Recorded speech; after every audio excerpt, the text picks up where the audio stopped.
All right. So this is a homemade DIY self-watering bucket made out of, or a self-watering planter made out of 2 5-gallon buckets. And I'm going to show you how it works.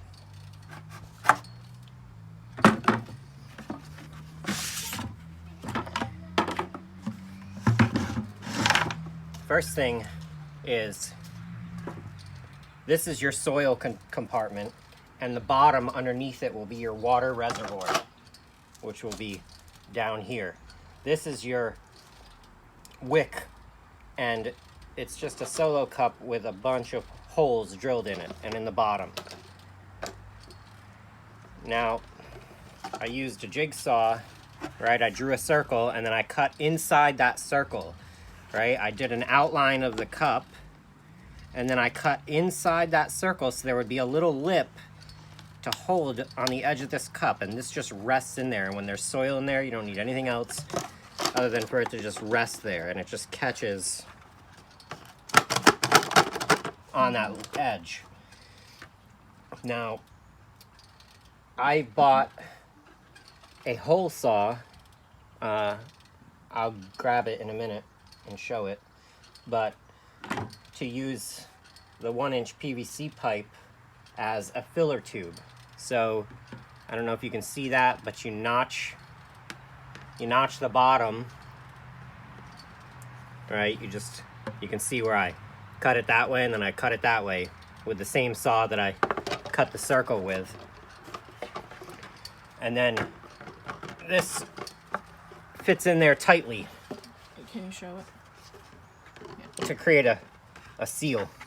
Doesn't have to be super tight, but now the most critical part of this whole thing is measuring where to cut the second bucket. I use the top of the bucket as the thing that holds this up inside the outer bucket to create the water reservoir. And this just sits down inside the bucket, right? I just cut the top of this bucket off and then slice it open so that you can, right, make it smaller. And then you stick it in the bottom of the bucket. And I just drilled some holes and cut some notches in mine to make sure that the water that got behind here would drain out.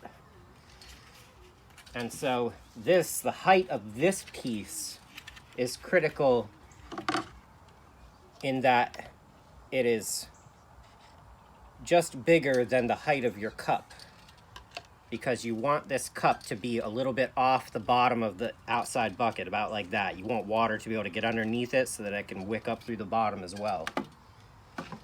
So I don't know how well you'll be able to see it on video, but we set that piece in there. Then we set our bucket, and there was extra. I think I trimmed it so that it was the same height as the outer bucket. You drop your solo cup in, and then you push your filler tube in there all the way to the bottom. Now, one finishing touch I did was I picked a spot and I drilled holes through both buckets. And then what you're gonna do is take a zip tie and just go in there like that and wrap it around and zip tie your feeder tube there. And this will also zip tie the two buckets together so they can't rotate and spin inside. And that's it.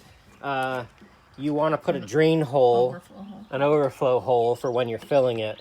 You know when it's full, when water starts coming out here. And this is going to be, you maybe can see the light shining through the bucket. Sorry. But you can see there that shadow of where the inside bucket is. And so it's just below that. You don't want water to fill up into your soil. You want the water to be absorbed as needed through the wicker. That's it.